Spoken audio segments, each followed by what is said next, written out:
Besties, today we've got a story that's juicier than a Georgia peach in July. That's juicy as hell. Just when you thought the drama couldn't get any messier, Real Housewives of Atlanta star Porsha Williams' estranged husband, Simon Guobadia, has been detained by ICE. Yes, you heard that right. We have all the details about this whirlwind saga that's shaking up the Bravo universe. If you hate every little thing we do on our channel, from the singing to the ad-libs to the voice impersonations to the snack promotion, well, it's about that time. Have to say bye-bye, oh, bye-bye, oh.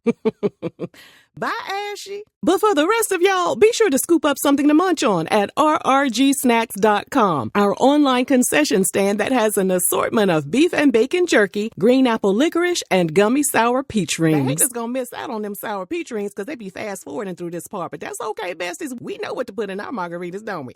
Ew. Let's rewind the clock a bit. Porsha snatched Simon away from his wife, Fallon, and they tied the knot in not one, but two extravagant ceremonies back in November 2022, celebrating his Nigerian heritage and her American traditions. The events were the talk of the town, showcasing opulence, love, and the promise of a bright future together. Y'all so messy. Why you gotta set the story up like that? But as we all know, not everything that glitters is gold. Bestie, SMH. I knew you was gonna say something small. Now, let's fast forward to February 2024. Porsha filed for divorce after just 15 months of matrimonial bliss. The split was anything but amicable, with both parties hurling accusations and airing their dirty laundry in public. Bad for them, good for us. The drama escalated when Simon took legal action against Porsha over social media posts. He claimed that Porsha made false and defamatory comments about his private life. This lawsuit added fuel to the already raging fire of their public beef.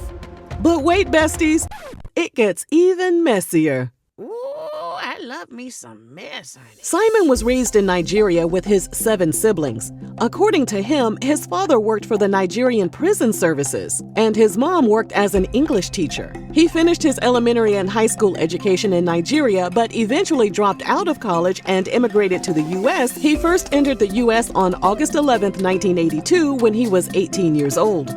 He obtained a visa and enrolled at the University of District Columbia in Washington, D.C., where he graduated with a Bachelor of Business Administration in 1993. 2 years later, the U.S. determined he had overstayed his visa, and he voluntarily deported himself back to Nigeria in December 1985. Get to step. Just 6 months later, in June 1986, he re-entered the U.S. and obtained a 6-month visitor visa. According to court docs, he overstayed his visa again. Then, in September 1987, he was arrested for bank and credit card fraud and pleaded guilty to those federal offenses.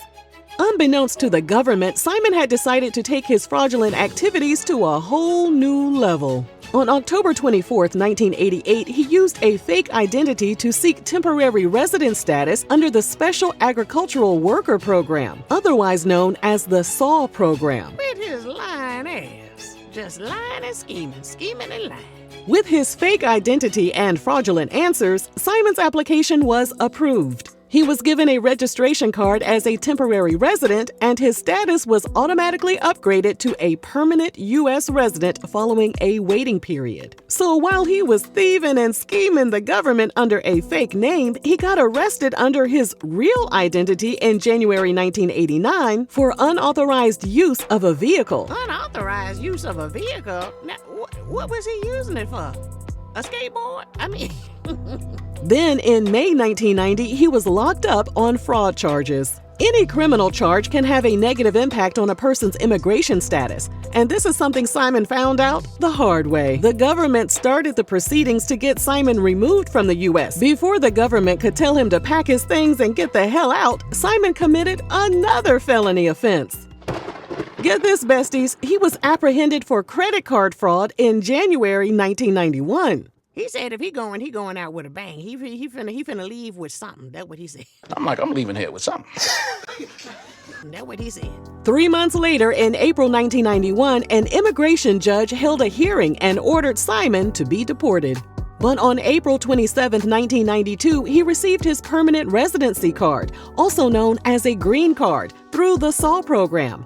And yep, it was obtained through his fake identity.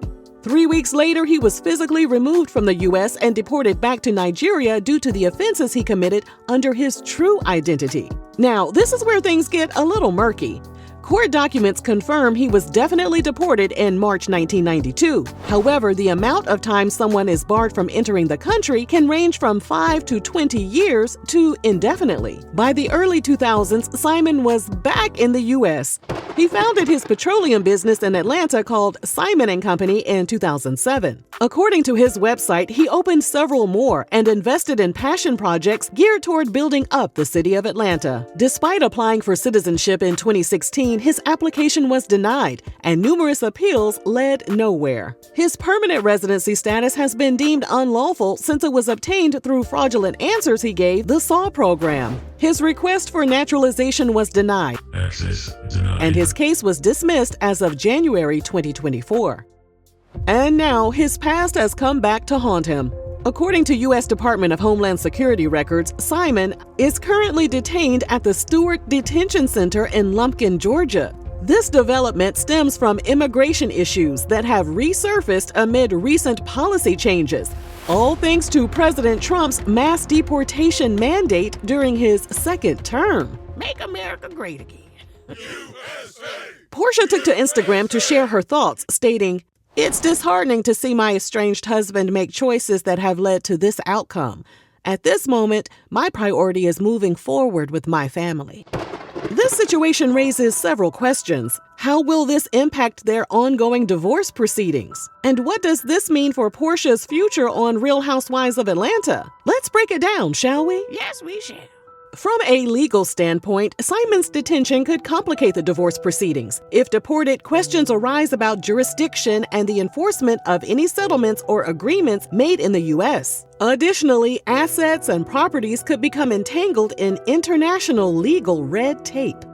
For Porsha, this development could influence her storyline on the show. Viewers have followed her journey through love, a baby, marriage, and now this unexpected twist. Producers might delve into how she's coping with the situation, balancing her personal life and maintaining her career. Or her baby daddy might tiptoe away from that hot dog stand to try to, reinsert his hot dog.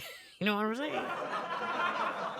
As for now, Porsha's been on a winning streak in their ongoing legal battles. She recently secured temporary sole possession of their marital home and the right to work within it. I ain't no lawyer, but she gonna get everything. Cause what he gonna do with it? Huh? Well, he can't take it back to Nigeria. It's gonna be a landslide for Porsha, Lord. She coming up, and it ain't on the rough side of the mountain. She's toppled her ex in this divorce.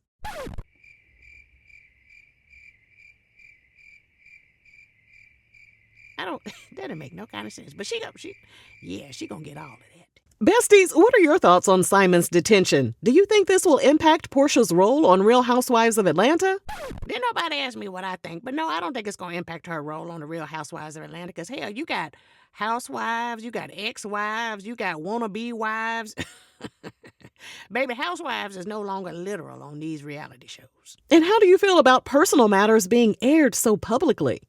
They should have opted for a private divorce. They should have put their initials in them divorce papers instead of, making it public, using their real names. You know what I'm saying? Or they should have kept it to themselves. This their fault it's public now.